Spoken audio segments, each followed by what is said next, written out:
The price of gold dropping 1% today. This after news that the Personal Consumption Expenditures Price Index increased 3.7% through 12 months through July. And analysts predict the Fed could raise interest rates next month to ease inflation. But gold has become a hot topic for many investors.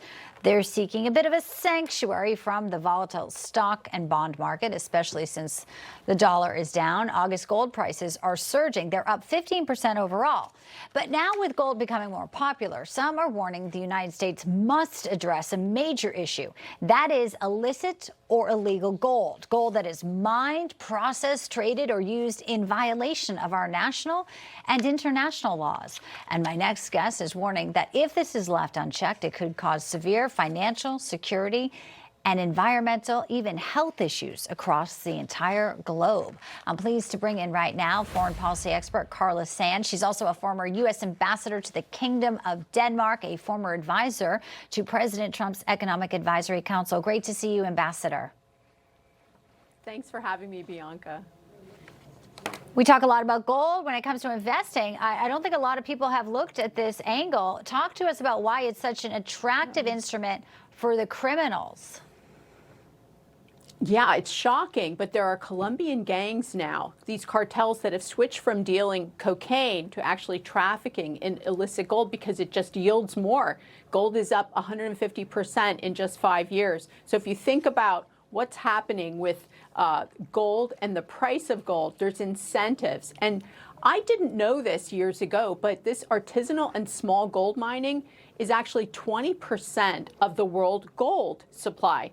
And it's 80% of the miners. And so if you look at like 80% of all miners are actually these small artisanal and small gold miners who are feeding about 270 million people. So it's a huge kind of unknown underbelly of the gold market. And when I wear my jewelry or I invest for my retirement, I want my gold to not come from, say, a warlord or a gang, you know, a bad group like a cartel. I want it to be from a trusted source.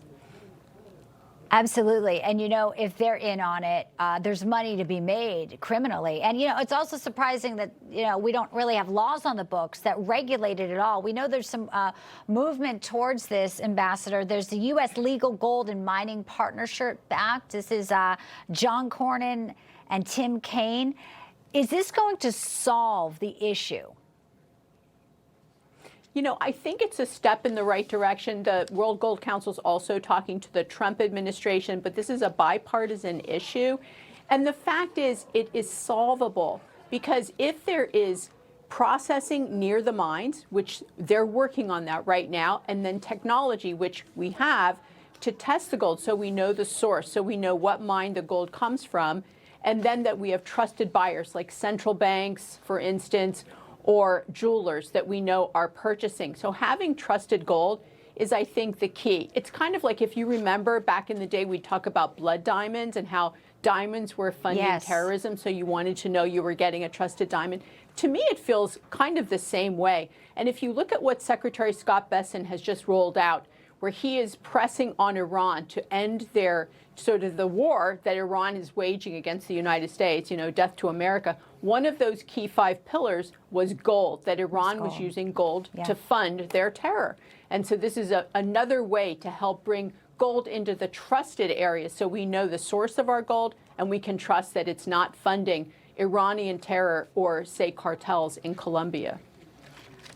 It's a really important measure, probably, you know, not as reported as it needs to be, but the illicit gold market. No. Thank you for shining a spotlight on it today. Ambassador Carla Sands, always great to see you. Thanks for joining us. Thanks, Bianca.